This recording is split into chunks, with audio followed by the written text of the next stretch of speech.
Këshilli vendosi zgjedhjen e prokuror Klodian Brau në pozicionin e drejtuesit të prokurorisë së posaçme kundër korrupsionit dhe krimit të organizuar. Mandati i prokurorit Brau në pozicionin e drejtuesit është 3 vjet pa të drejtë rizgjidhje duke filluar nga data 19/12/2025 deri në datën 19/12/2028. Ky është momenti kur prokuroria e posaçme njihet me kreun e saj të ri, prokurorin Klodian Brau, i cili do të drejtojë këtë institucion deri në vitin 2028.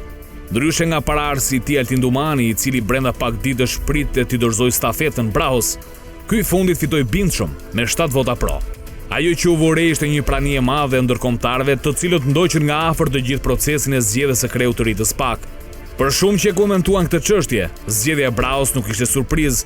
Me sa duket ai ishte sërish një emër i shëndetshëm për marrëdhëniet e forta me partnerët tanë strategjik në luftën kundër korrupsionit, por veçanërisht kundër krimit organizuar. Madje vetë Shtetet e Bashkuara nëpërmjet selisë së tyre diplomatike në vendin tonë uruan kështu. Shtetet e Bashkuara përgëzojnë Altin Dumani për shërbimin e tij të pashembull si kryeprokuror i SPAK. Integriteti dhe guximi i tij në mbajtjen e kriminalëve përgjegjës kanë forcuar bashkëpunimin mes Shteteve të Bashkuara dhe Shqipërisë, duke na bërë më të sigurt nga kërcënimi i krimit ndërkombëtar dhe trafikut të drogës. Ne presim me kënaqësi të vazhdojmë partneritetin tonë të fortë me kryeprokurorin e ri të posaçëm Klodian Brau në rolin e tij të ri në krye të SPAK. Por kush është Klodian Brau? Le t'i bëjmë një profil të shkurtër. Ai përfaqëson një nga figurat që kanë ndërtuar karrierën hapasapi brenda sistemit të drejtësisë, duke u ngjitur gradualisht në nivelet më të larta të prokurorisë shqiptare. I lindur në Skrapar në vitin 1982, ai përket brezit të prokurorëve që u formuan pas viteve 2000 dhe u konsoliduan profesionalisht në periudhën e reformës në drejtësi. Pas diplomimit në drejtësi dhe përfundimit të shkollës së magjistraturës, Brau emërohet prokuror në vitin 2007. Fillimisht shërben në Berat dhe më pas në Vlorë, ku përveç detyrës së prokurorit, mban dhe funksion drejtues. Pikërisht në Vlorë ai del në pa përhetimin dhe çuarin në gjyq të ish kryebashkiakut Shpëtim Gjika, një dosje që shënon një moment të rëndësishëm në ndjekjen penale të pushtetit vendor. Në vitin 2015, karriera e tij merr një kthes vendimtare me kalimin në prokurorinë e krimeve të rënda. Aty Brau përfshihet në disa nga hetimet më delikate të kohës, përfshirë çështjen ndaj ish prokurorit të përgjithshëm Adriatik Llalla, një nga proceset simbol të llogaridhënies në nivelet më të larta të sistemit të drejtësisë. Kalimi i procesit të vettingut pa probleme dhe eksperienca me krime të rënda e bëjnë pjesë të SPAK që në ditën e parë të krijimit të tij, më 19 dhjetor 2019. Brenda prokurorisë posaçme, Brau ngjitet në rolin e shefit të seksionit kundër korrupsionit dhe konsolidohet si një nga prokurorët kyç në dosjet me impakt të lartë publik. Ai ka udhëhequr hetimin e inceneratorit Elbasanit, dosja e vetme e kësaj natyre që ka marrë vendim të formës prerë, me dënime për zyrtar të lartë dhe ish ministrin Lefter Koka. Pashtu Brau ka qenë në krye të hetimeve për dosjen 5D, çështjen Toyota Auris, si dhe pjesë e prokurorëve që kanë firmosur akuzën ndaj ish ministrit të mbrojtjes, Fatmir Mediu, për gërdesin. Me këtë profil, Klodian Brau shihet si një figure e formuar brenda SPAK, me eksperiencë në dosje të ndjeshme politike dhe institucionale, dhe si pasues e një linje prokuroriale që synon vazhdimsinë e hetimin e korrupsionit dhe krimit organizuar në nivelet e larta të pushtetit. Por megjithatë, ky është perceptimi paraprak. Rrugtimi i tij do të shihet muaj pas muaj dhe vit pas viti si kreu i SPAK në këtë mandat 3 vjeçar.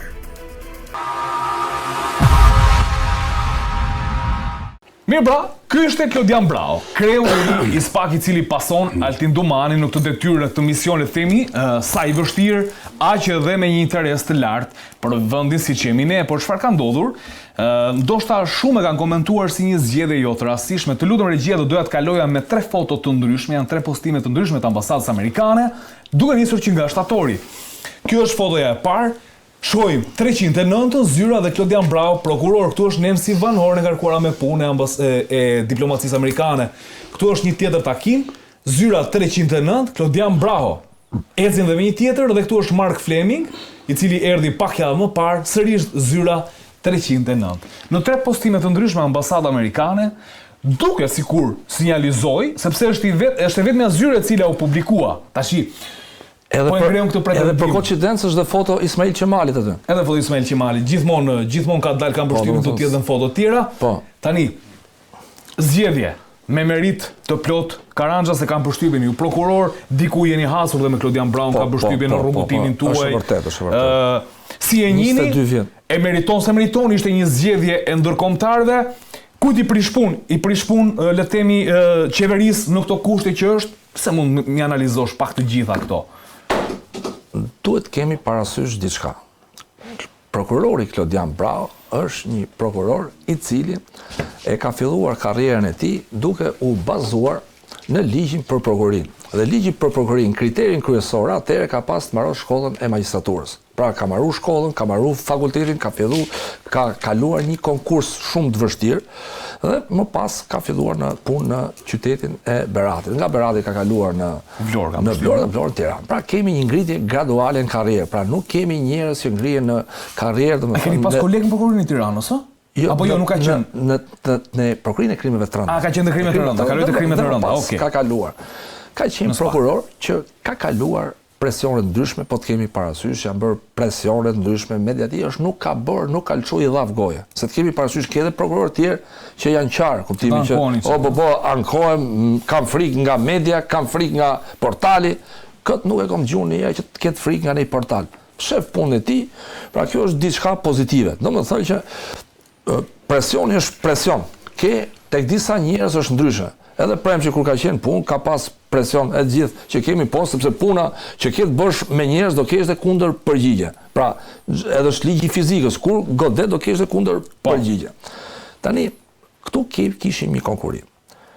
Marrim dhe kandidatë e tjerë. Elvin Gogaj, Doloreza Musabelliu, e cila mori 0 vota, nuk e kuptuam. Nuk e kuptuam, se aty në këshill kishte edhe 3 kandidate femra, megjithatë. Adnan Xholi dhe i zgjedhuri apo zgjedhuri. Marrim Adnan Xholin ta analizojmë se edhe Adnan Xholi është një karrierë shumë gjatë, karrierë si drejtues, karrierë me çështje të rënda, problematika, domethënë nga krimi organizuar, të cilët ka kërcënuar familjen. Domethënë ke shumë, por një prokuror me një njohje shumë të mirë të ligjit procedurial. Pra punon vetë, bën çështje, sepse ke shumë një kategori prokurorëve, nuk po them për spamën e tjerë, i marrin gati me fleshe, vjen vetëm firma, por ky është prokuror që ulet dhe punon vetë.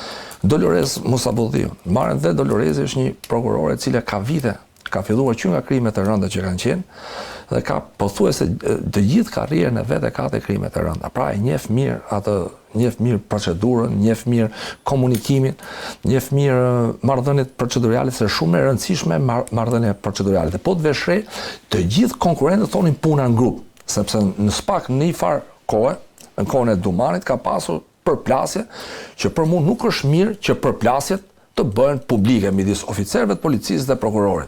Është mirë që çdo institucion, çdo problem ta mbylli aty për aty, sepse po dolën fjalët ose po doli debati në publik nuk ka më kuptim ajo punë. Pra gjë mirë. Tregon dobësi, ë? Tregon dobësitë njerëzve që marrin tjerët për ndihmë, marrin një të fortë. Për shembull, hajde merr media që shikon se çfarë po bën. Absolutisht jo. Institucionet ato gjërat mbyllen aty për aty dhe puna ecën para. Dhe të 4 kandidatët të thënë punë në grup dhe Elvin Goga është një prokuror i vjetër në detyrë, ka qenë titullar, prokuror korrekt, domethënë në lidhje me se korrektësia është në punë është tek gjitha, komunikimi me tretët, orari i punës, puna, komunikimi, bërja e akteve procedurale. Pra kemi një garë midis, domethënë siç thuhet, siç është thonë, domethënë drejt latinisht primur inter pares, domethënë do zgjedh i pari midis të barabartëve. Domethënë është një punë, ka qenë një punë e vështirë dhe e KLP-s. Pra kush t'i japi votat, ka qenë dhe lobim që është bërë nga këta, domethënë nuk është lobim i ligjshëm për punën e votave. Tani dalin tek mbështetja, tek zyra numër 309 që dilte 309, po. Me që po të fiksohemi. Është një sugjerim më saktë edhe ndërkombëtarët. Kjo foto tregon një farë dashamirësie. Pra, zyra numër 309. Shiko, ky është domethënë është një farë mbështetje. Pra, faleminderit regjia. Po, ja, edhe pas ka kapur aty në cep.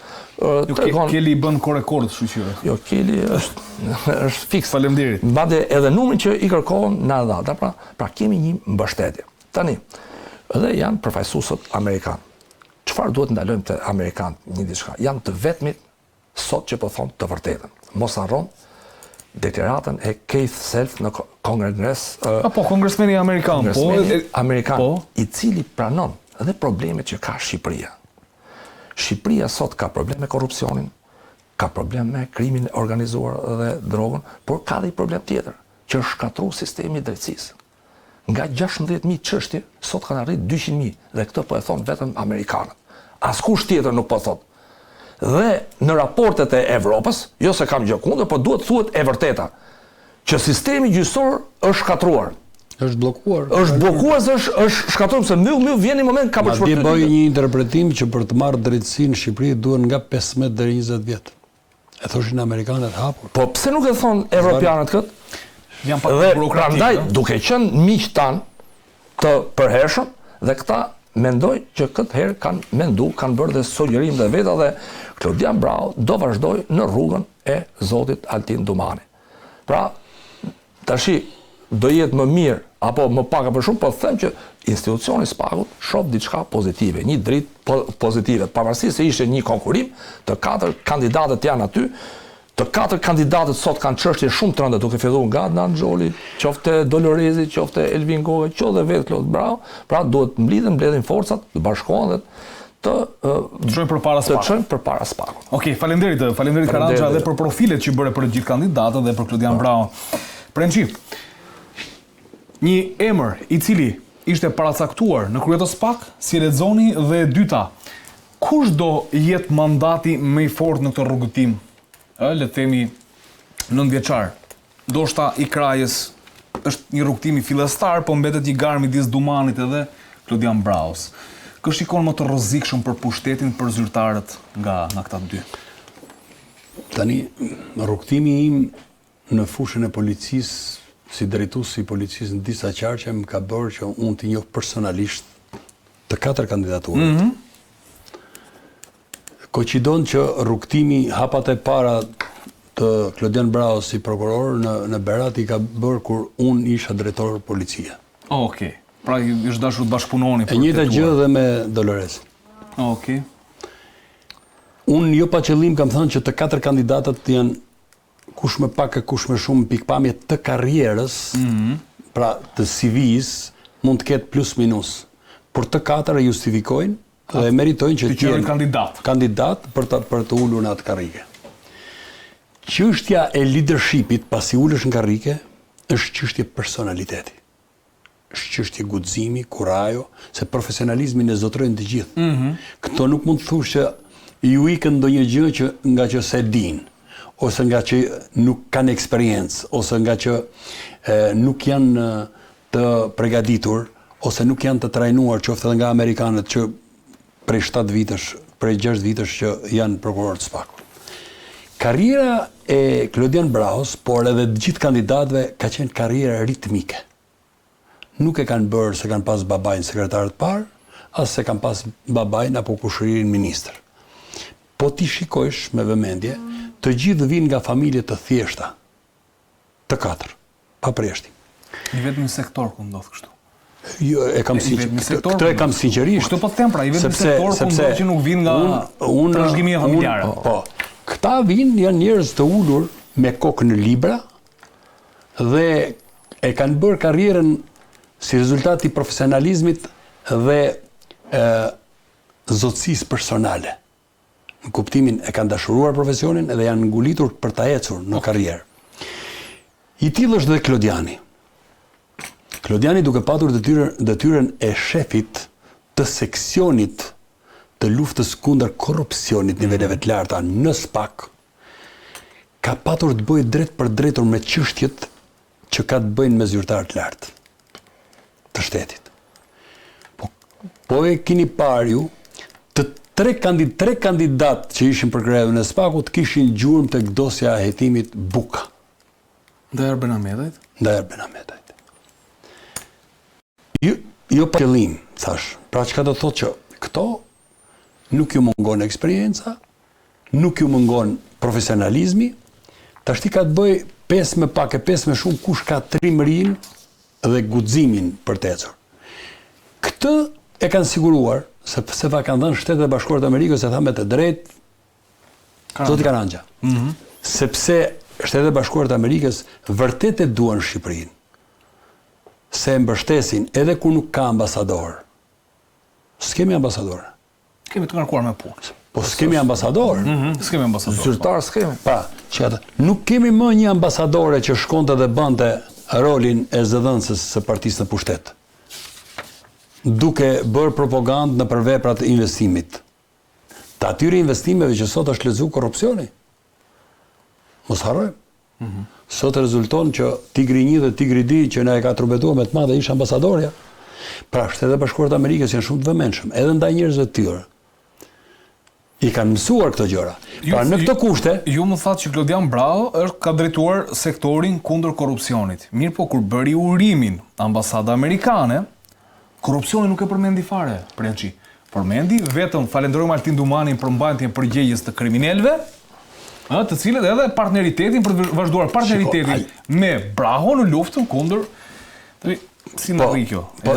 Po rrin, unë e lexoj sepse në fundit Altin Dumani nuk e ka bërë protagonizmin se kishte nevojë për të bërë protagonist, sepse ai ishte protagonist. Do s'do ai ishte thua. Ishte protagonist. Duke vequar krajen jo për shkak të paaftësive, sepse nuk duhet ta marrë. Procesi i ngritjes por ishte procesi i ngritjes së institucionit të ri të SPAK-ut. Ndërkohë që BKH-ja kishte ca oficerë të policisë gjyqësore që ishin marrë kështu me qera. Po domethënë ishte një fazë ngritje të strukturës. Ndërkohë që duhet të pranojmë që edhe struktura e SPAK-ut dhe BKH-s ende nuk është ngritur 100%. Me të gjithë organikën aktive dhe atë mbështetëse. Pra duhet ta pranojmë këtë. Por Altin Dumani e ngriti në një nivel më të lartë edhe për shkak të kurajos dhe mori protagonizmin jo se kishte nevojë për protagonizm personal. Po e mori protagonizmin sepse i vuri detyrë vetës që do të jetë rrufepritse për vartësit. Pra, Altin Dumani i ka vënë shpatullat që të mos e ndjej presionin Klodiani, XY, ai tani e tjerë mos ta ndjejnë presionin prokurorët e thjesht, po ta mban presionin kreu i SPAK-ut. Si shefi. Si shef, si kreu i asaj. Të njëjtën gjë është i detyruar nga mas 5 ditë mbrapa ta bëjë edhe Klodian Brau. Pse? Organet e reja të drejtësisë janë në një presion të papar. E deklaruam që kjo çështje e parë, qoftë nga qeveria, qoftë nga opozita. Në kohën kur drejtonte kraja, nuk ishte epitete për SPAK-un. Nuk thoshim skapi, nuk thoshim organizat kriminale, nuk thoshim SPAK-u grupi strukturar kriminal, nuk kishim Altin Troplini. Pra, në kohën e krajes, nuk kishim të tilla. Por, kur fillon këto epitete? Politika qoftë mazhoranca, qoftë opozita, i filluan kur Altin Dumani e karikoi SPAK-un duke ngritur stekën ndaj zyrtarëve të lartë të shtetit. Këtu filloi dhe përplasja politik organet e reja të drejtësisë. Nëse Klodian Brau do ta ul tempin e luftës, do të dështoj. Atëherë emri Altin Dumani do të mbahet me shumë gjatë. Nëse Klodian Brau do të pozicionohet në llogarin e Altin Dumanit, duke e quar më përpara guximin, trimërinë, eficiencën. Po ka ngel me emra që ti ngrihet emri i Klodian Braus, se ne kujtojmë do të bëj një lidhje. Dumani pati Berishën, pati Metën, pati Veliajin, Ballukun, ishte rasti i Lirbeqit, nuk i pati personalisht. Arben Ameta e po nuk i pati personalisht. Jo, i qelluan atij si ko. I pati SPAK-u. I pati SPAK-u. Dhe SPAK-u ne jo pa qëllim përmenem të sa çështje shumë të nxehta. Jo koncesioni i lotit 4 të tenderi loti 4 i Unazës Tiranës, jo koncesioni aeroportit Rinasit, jo Ekoparku, jo tjerat, të cilat kanë në gjellën e prishur emra si e zëvendës kryeministës, si e kryeministrit, çështja e inceneratorëve nuk ka mbaruar. Jo. Për mua. Nuk jo, po s'ka mbaruar. Po 8 pikshin nuk e ka dhënë zëvendës kryeministja. Absolutisht. Nëse e keni lexuar ndërrjeshta, bonusi me 8 pika nuk është dhënë me firmë të kryeministit të Shqipërisë. Një kompanie që ende nuk kishte lindur. Nuk ishte regjistruar në QKB. Po më thuaj që Klodian Brau si lind detyra që t'i afrohet kryeministit në rast se është do duhet t'i afrohet? Klodian Brau nëse nuk i afrohet, mbaje mend nga unë do të dështoj si prokuror. Okej. Okej, faleminderit Premçi. Po më thoje? Duhet kemi parasysh. Prandaj fola për gjithë kandidatët që folën, domethënë që bën deklaratat e veta para KLP-s, nxorën dhe problematika të caktuara. Mos gaboj, një nga kandidatët, më duket se Klodi, nuk e mbaj mend, një doli problematika e dosjeve të vjetra, e çështjeve të vjetra. Okej. Dhe të çështjet e vjetra janë dhe çështje që thot Premçi. Çështje e vjetër është dhe çështje e 1 janari, që duhet zbardhet, se ka vite. Çështje e vjetër është çështja e Charles McGonigal, e cila, domethënë në Amerikë ka kohë që ka mbaruar. Po lirohet ai. McGonigali po mbaron burgun, po do japi procedebalin e mbarimit të burgut, këtu çështja është akoma dorë. Kjo çështje duhet mbarojë dhe çështjet e tjera. Prandaj dhe dosjet e vjetra do jenë një problematik ose më saktë një prioritet i SPAK-ut. Duhet mbarojnë çështjet e vjetra, mos rinë çështjet me vite. Më përpara, me drejtsinë e vjetër, siç është bërë ndarje e tillë, nuk ishte dosje më shumë se i vit, 2 vjet. Çështjet brenda i vitit mblidhej një komision, mblidhe dhe diskutohet çfarë veprimesh do bëhen të çështja, sepse çështjet kanë veprime hetimore. Si kanë afate, po që të mbarojë çështja nuk mbarohet e matan sirtar dhe mbyllet. Duhet bërë veprime hetimore të një pasionesh, për si punë një pallati që fillon me themelin, me katet dhe kur mbyllet një çështje, të jetë gati me çelësa dorë, shkuptim që të jetë mbaruar totalisht e bërë të gjitha veprimet. Këto çështje duhet të mbarojnë. Dhe çështjet prioritare që kanë djeshmëri të theksuar për publikun duhet mbarojnë me këtë mandat dhe problematike ngretur nga kandidatët në vetë para KLP-s. Përse nxori gotën nga çanta Klodian Brau? Kjo punë e gotës, sepse mu duk i diskutim, se mu duk sikur dikush po e kërcënon tani, kupton dhe po e nxjerr por ruhem nga çdo lloj, se këtë bën Putini për shembull. Putini po ta shohësh është dikush provonoi para. Neve ai është domethënë tani është drejtues, po më parë ishte kandidat për drejtues. Unë të shoh që u dha një u përqendrua më shumë te punë e gotës që mos nduket në diçka. Person, domethënë çdo seminar, po të kemi parasysh, ka shishen, ka dhe gotën. Gota është pjesë përbërëse. Për shkak të Covidit, po të keni parasysh, tha pini direkte, sepse gota mund të shpërndahet Covidit, pijet direkt në shishe. Për efekt, si rregull, etikash dhe kur shkon në klub nuk pinë 3 veti shishe, janë 3 gota. Çdo qytetar, çdo person marrë gota është dhe për etik. Pra gota aty mbushet, mund e kishte gotën me vete, ndoshta mund të kishte dhënë stafi diçka e tillë, mendoj që nxjerrja e gotës i është dhënë një vlerë shumë e madhe, kuptimi pse është nxjerr gota. Është shumë vëmendje që zot. Teoritë pse mban gotë, nuk është me një vend që pse mban gotë, quhet domethënë njeri teja, gota, shishja, pikërisht i gotë është pjesë e një jete normale. Pyetja tjetër, domethënë me ardhin e Klodian Braus, SPAK-u shkon realisht drejt peshqyve të mëdhenj, që është folur që në 2016 në 2015 nga ish ambasadori Donald Lu, apo do jetë një le të themi një krye prokuror më i rrezikshëm për zyrtarët e lartë se Dumani, apo do jetë emri i cili do ta çojë drejt le të themi një lloj stabiliteti dhe balance midis drejtësisë dhe qeverisë. Andi ka diçka të kemi parasysh. Unë personalisht jam për, siç e thash fillim, jam për hetimin e çështjeve. Sepse ne s'mund ta paragjykojmë që ka zyrtar të lartë kjo çështje. Nëse del një zyrtar i lartë i implikuar direkt, siç është rasti Belinda Aballogut, e cila është implikuar nga telefoni. Bisedat telefonike, se po kthehem, dolën që e implikuan direkt për ndikimin për tenderin për katës. U përvudhen nga telefoni i gruas së Berberit, sepse Berberi që i çonte me mesazhe ja çonte edhe gruas, pra nga telefonat e sekuestruara doli tërësisht, tash pse ja çonte gruas ai e di vet, për efekt transparencë e tjerë. Kështu që duhet hetohen çështjet me themel. Pra këto janë çështje të mëdha, duhet të hetohen. Në rast se dalin sysh rolin e këtyre zotërinjve mbrapa, të jep këtë ide ty që do shkojnë deri kësaj. Sidomos me thash edhe një, unë ngulkon për sepse Shtetet e Bashkuara të Amerikës e shohin objektivisht çështjen, pra ku ka problematika, ku ka dhe arritje. Mendoj mendimin e Shtetet e Bashkuara të Amerikës fillim dhe BE-s do eci përpara. Por gjithçka duhet jetë me prova ande, jo me supozime. Zoti Brau foli dhe diçka të bukur që nuk e kishte thënë dikush tjetër më parë. Ne synojmë rritjen e standardit për punë e provave. Kur një prokuror e shikon që çështja nuk ecën, domethënë se s'ka prova, çështja është shumë mirë të tërhiqet, s'ka as të keqe. Ose rastet e dorëheqjeve, se u diskutuan në mediat që ka thënë dorëheqje, ka bërë shumë mirë që ka thënë dorëheqje. Ka prokuror tjerë. Prokurorët nuk e kanë çështjen personale, çështja siç e diskutuam. Edhe rasti i zotit Dumani nuk ka gjë personale zotit Dumani me Berishën ose me tjerë që ka me Velien. Ai është një prokuror i cili është ngrit një grup hetimor mbas ligjit, pra Dumani nuk është se po i shkop privatisht në shtëpi këtyre ose po merr një mas privatisht. Puna është punë. Dhe Bravo foli për standard, dhe kjo është një diçka e mirë. Duhet të rritet standardi i profesionit dhe të çështjet e mëdha të rënda, sepse neve duhet të mbushim mendjen edhe një qytetari thjesht që ka prova dhe provat janë te çdo dyshimi se ky është termi që përdoret, sepse janë vënë disa terma se më përpara ose hetim shterus, domethënë që të hetohen gjitha dhe e dyta është dhe kjo te çdo dyshimi që ka zyrtar të lartë, ka dhe peshë në dhënë. Qofse dalin peshit, ti përshëndoj. Por unë jam për hetimin e dosjeve të vjetra, që të mbaroj.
Mirë, këto ishin momentet e arrestimit të dy të kërkuarit ishin Elvin Merliga 47 vjeç nga Mamurasi dhe Alket Xhixha 42 vjeç nga Fushkruja.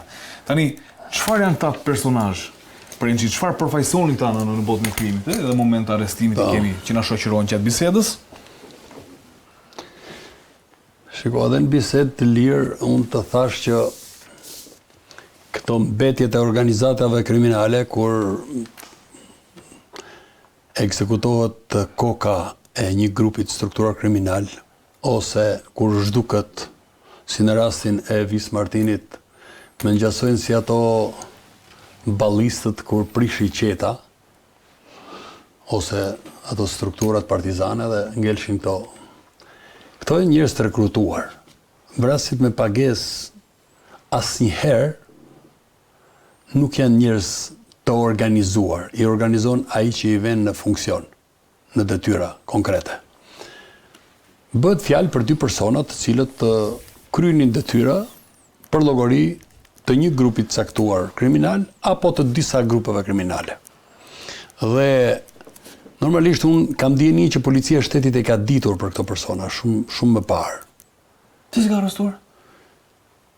Po unë kam pasra në gjurmët e një informacioni që e dinin, por nuk e kanë arrestuar sepse nuk është përputhur me kohën dhe momentin.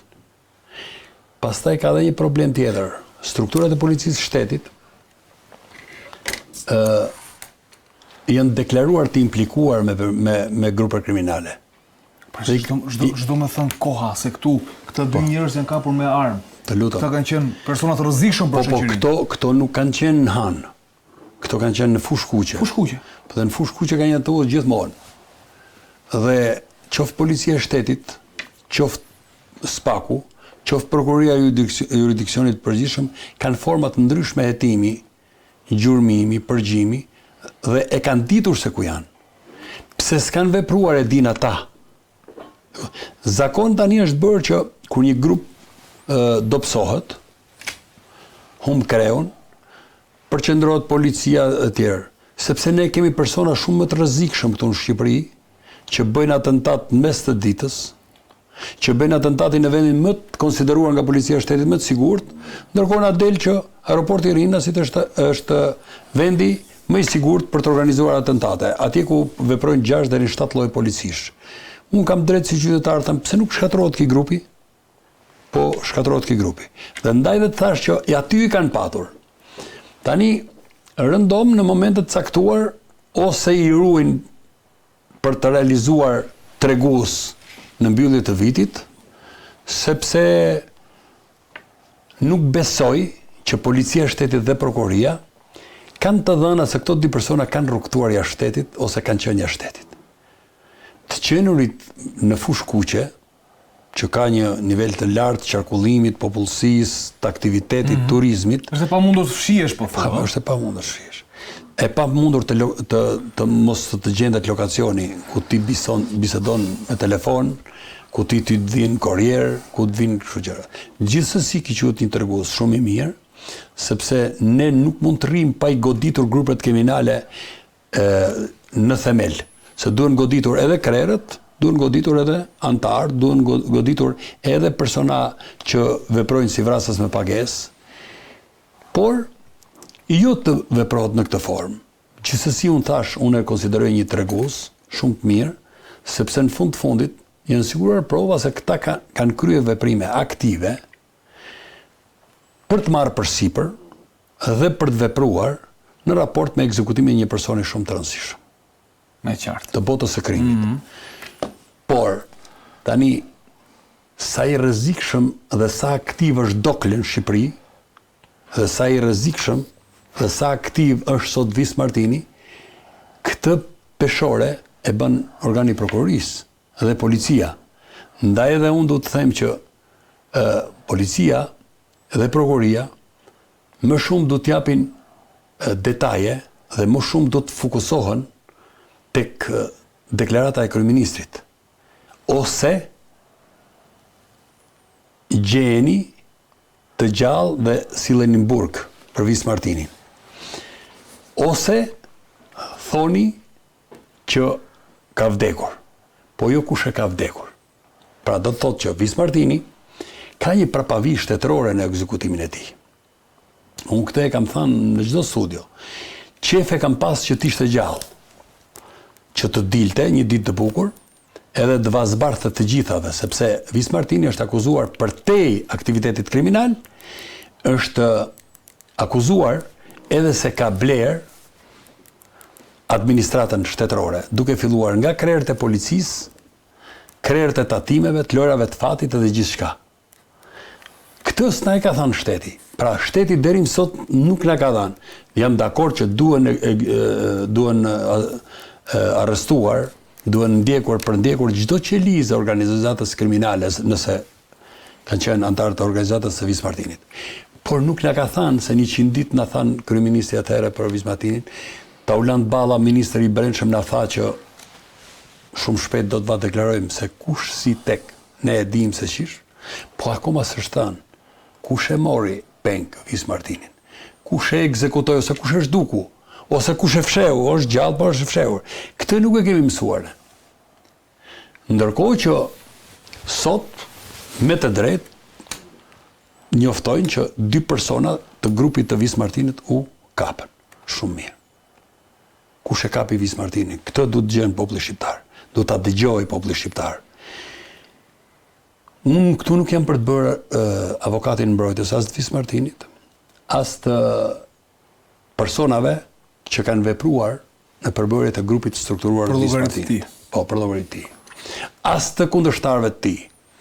Por lufta kundër kriminalitetit, qoftë në pikpamje të parandalimit, qoftë në pikpamje të zbulimit, qoftë në pikpamje të ndëshkimit, duhet bërë frontale, jo partizane. Sot jemi në vitin 2025.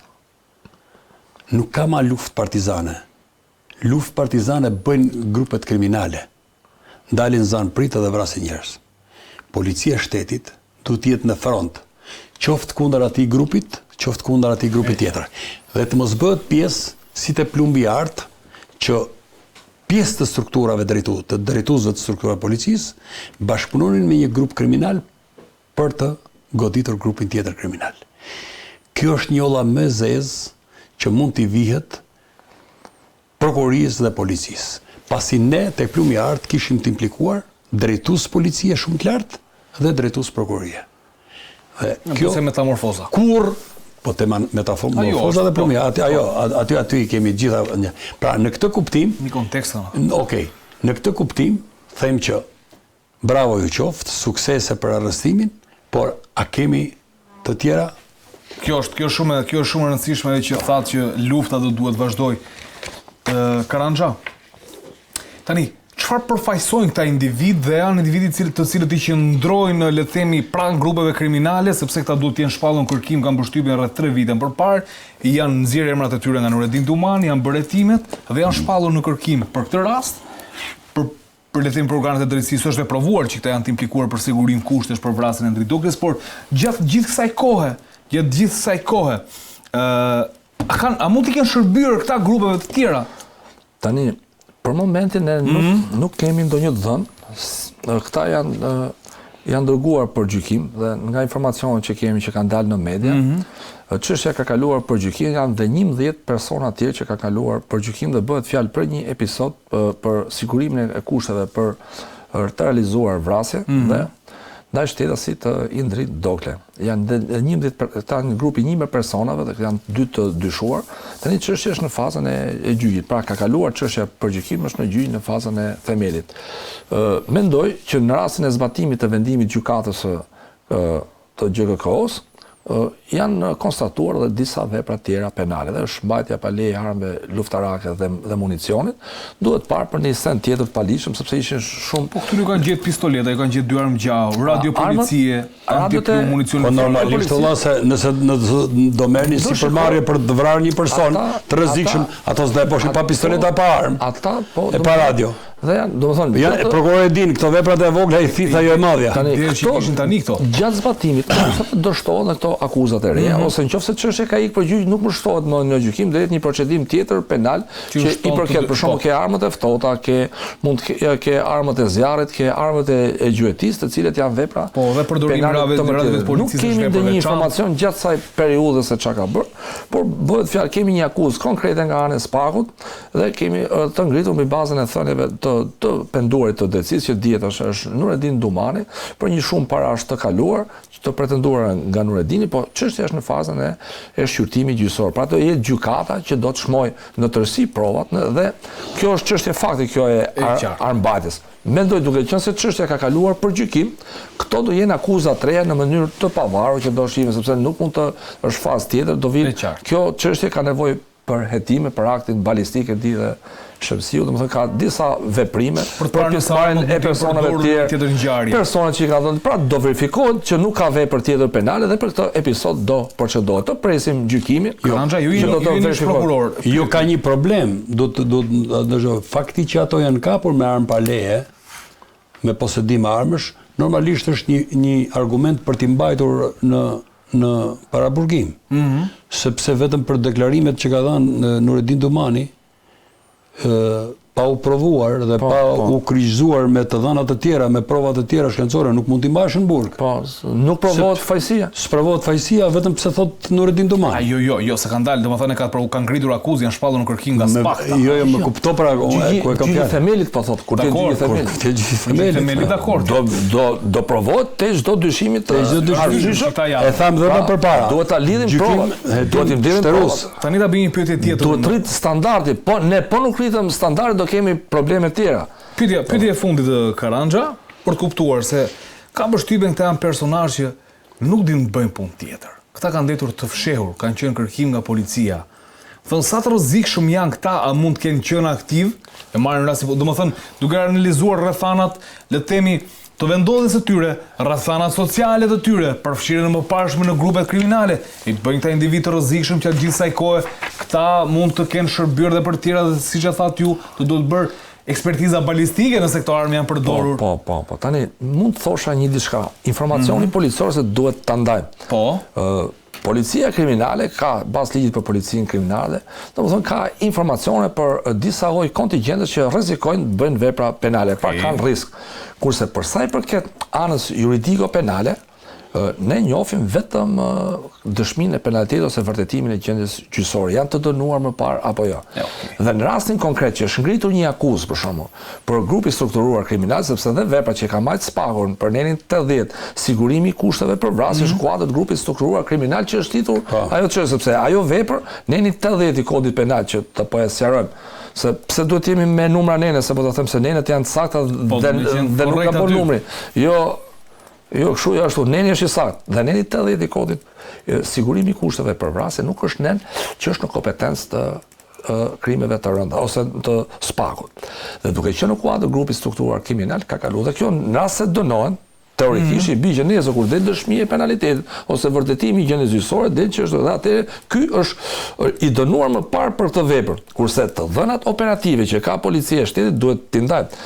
Të dhënat operative janë gjë tjetër, pra që ka informacione operative që këta persona rrinë me armë, rrinë të armatosur, mund përdoren nga grupe kriminale dhe këto janë nga policia që kemi diskutuar dhe herë tjetër në panelin tuaj dhe me shemësion e kemi që duhet jetë forca parandaluese i policisë që të mos i lejmë këta persona me këto armë shkojnë të bëjnë veprën. Pra duke pas informacionin policia i kap është më mirë sepse po kapa i mas veprës ne e kemi të provuar me një vepër që mund ta kalbim bukë se vrau personin, por policia shtetit ka dhe detyrë të mbrojë qytetarët. Ti kur e ke një informacion që ky do vrasë, ti duhet ta njoftosh personin kujdes nëpërmjet burimeve tuaja, nga ana tjetër ka personat që të parandalosh, sepse qëllimi është parandalimi, jo kryerja e veprës dhe mbrapa ne e kapim. S'ka as i vlerë, po humb jetë e personit është dështimi. Se thash edhe një herë, neni 30 i kodit procedurës penale që thot sepse kodi procedurës penale është rregull i përgjithshëm. Dhe të rasti Balluku, prokurori ka zbatuar kodin e procedurës penale dhe këtu rastet, neni 30 i policisë gjyqësore është parandalimi i veprave penale. Që edhe kur na pëlqen të themi kodi është mirë, kur s'na pëlqen është gabim. Ka dhe gabim. Faleminderit. Ka dhe një problem prokuror sepse edhe për mbyllim. Për hir të vërtetës duhet ta pranojmë që grupet e strukturuara kriminale, sidomos këto 10 vitet e fundit, për shkak të kalimit nga vrasjet e thjeshta te vrasjet në formën e atentateve, pra duke u kundërvënë një grup kriminal grupit tjetër, jo vetëm kanë rekrutuar qoftë antar të një grupi tjetër në shurje, por kanë rekrutuar edhe ish punonjës të forcave speciale të ushtrisë dhe të policisë për t'i bërë pjesë të tyre. Pra niveli i grupeve kriminale ka ecur përpara në pikpamje të rekrutimit të personazheve të botës krimit, të personazheve që janë produktiv në raport me përdorimin e armëve, dhe ndaj dhe synohet që të kapen pikërisht këto njerëz që ketë të dhëna që janë profesionistë në fushën e krimit kundër jetës personit, ose janë profesionistë në përdorimin e armëve se kanë qenë ushtarë në front, në Afganistan apo në Irak, e njohin armën, njohin në dëmën, pushkën snajpere, njohin përdorimin e gjitha teknikave të taktikave të luftës në zonat të banuara dhe në zonat rurale.